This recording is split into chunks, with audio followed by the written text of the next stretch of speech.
Hey everybody, welcome back to another video training series. This video I just want to walk you through and introduce you to some of the currency, because some people are sort of wondering how do you pay Chinese factories, but more importantly, what currencies do Chinese factories sort of deal in.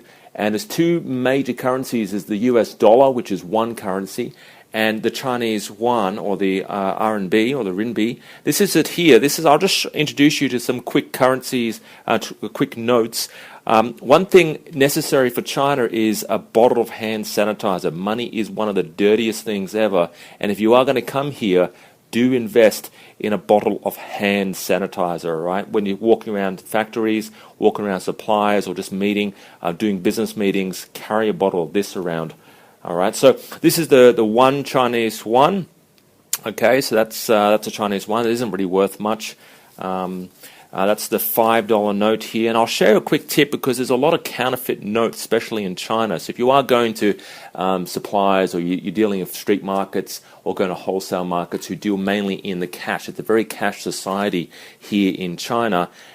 They do counterfeit notes here, and it's very common here. So whenever you hand over money, similar to the US, they always scan, always look at it, and look for defects or imperfections. So I'll tell you shortly how to go about finding some of the imperfections. But this is a 10 yuan note, okay, 10 yuan note, and then we've got a 50 here. I don't think I've got any 20s on me.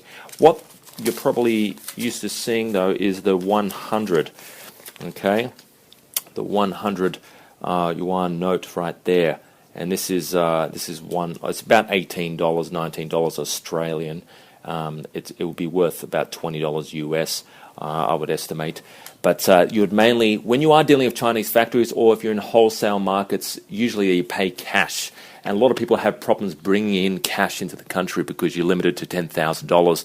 So what you do then is you can either write up a check, or a smart thing to do, which I've mentioned in a previous video, is you contact a specialist when it comes to foreign exchange. You can actually hire, and we've got heaps of contacts, we've built up contacts over the last 2 to 3 years on foreign exchange people who take 0.05%, not 3% what the bank usually charges you, 0.05%. These are the special rates that we've negotiated just for our clients.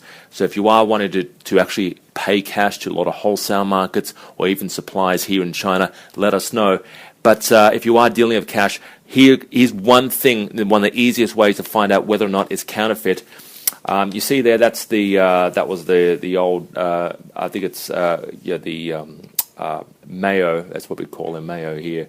He founded the people's revolution, and on his collar, if you just zoom in closely there, his collar is kind of you might not be able to see it, but if you're here to touch it, you can run. It's smooth right here, but as you go across the collar, there's a slight abrasive surface right there. So you can actually figure out this. If this was a counterfeit note, it would all be smooth. But just over the collar, you'll feel that it's rough surface just around this collar region. And this is one of the easiest and fastest ways to find out whether or not it's a counterfeit note. And so whenever you get and go to wholesale markets or the street markets, make sure that when you get money back, because sometimes they give you a lot of counterfeit notes back, you run your finger over that. All right. So this is just one quick tip on figuring out in terms of whether it's counterfeit notes, but also when you do come to China, be prepared to pay either in US dollars or the local currency, Chinese yuan, and it largely depends on the product you plan on importing.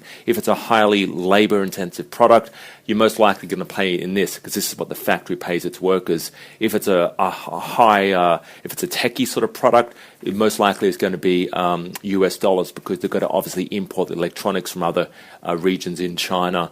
Or if it's a steel product or something bigger like steel, they've got to import that from different countries, perhaps even Australia or India, so they're going to be paying in US dollars. So, but if it's a highly intensive labor product, which is really where you want to start off if you're a beginner importer, be prepared to pay in the Chinese yuan. All right. So I hope you enjoyed this video, and I'll talk to you real soon.